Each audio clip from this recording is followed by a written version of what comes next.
coming back, you got to be pleased coming back home. But how do you? I mean, I'm sure you guys learned some things from those matchups. But how do you kind of also, at the same time, put it behind you and say, hey, look, still a lot of soccer we played, and we're back at home.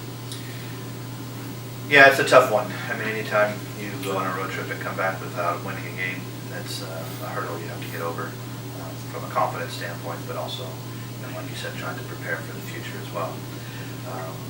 Sunday's game, even though the score doesn't reflect it, was a very positive game for us. We did a lot of things that we've been working on, and we've improved our competitive drive and a few things that we were a little bit disappointed with on our match on Friday.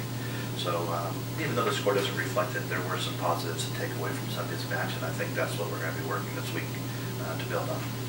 Yeah, you guys come home this week. We'll first talk about the matchup against Humboldt, a team that is having a pretty good start to the season so far, 3-1-2 in conference play. And what's your attack against them this week? It's a situation where you're playing against a team that is perennial powerhouse in our conference. The talent in this conference is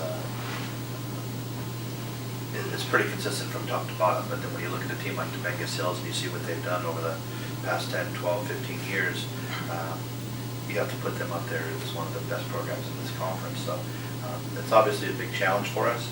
But like I said, we're just going to try to focus on the positives to take away from Sunday and hopefully build on that a little bit. Hopefully take advantage of the fact that we get to play at home this weekend. Looking at the goal total, obviously you'd like to see more offense from your squad. Yeah, this weekend was a bit of a drop from that. I mean, we started off the season very well that way, and we were scoring some goals and creating a lot of chances. And I think we did that this weekend as well. I think if we really look at this weekend and evaluate the things that we did or didn't do, I would say that the most disappointing statistic from this weekend is that we weren't able to score and weren't able to capitalize on any of the chances we created. Obviously, that would have helped us a bit with the results, but also with our confidence moving forward with that. So that's definitely something that we're hoping to improve on this weekend. You guys are at home this week and next week, so 4 consecutive matchups. How important is it for this team to kind of get back on track, especially being at home for the next 2 weeks? I know you guys just have 2 home games on your belts, but to be home 4 consecutive times. Yeah, playing at home affords us the luxury of sleeping in our own beds, not having to worry about travel, not having to worry about all the difficulties and the stress that goes along with being on the road. So hopefully it's a positive thing for us over the next couple of weeks. But when you go on and get into a slump, as far as wins and losses goes, it's never a case where you want to be stuck in that for a long period of time. So we're going to be looking to kind of move things back in the right direction here quickly, and hopefully get in a positive kind of mode as far as results go. Get out of this difficult stretch we've been in. Coach, statistically speaking, Jungemann has been, it says here, outshot by a wide margin. For you guys, like you said, capitalizing and finishing, is there any aspect or area of the offense that's been emphasized to try to get that goal in the net, or are you guys still just Yeah, kick the ball in the net. That's pretty much it. Huh? That's pretty much it. No, I mean, obviously, there's different ways to make that happen, and the tactics that are involved in that and the style of play are linked to that, and those are things that we've been stressing. It's not the case that we aren't creating chances. I think if you look at our statistics from this past weekend, we were right there shots-wise with both teams. We just weren't able to take advantage of it. And sometimes the ball bounces your way, sometimes it doesn't.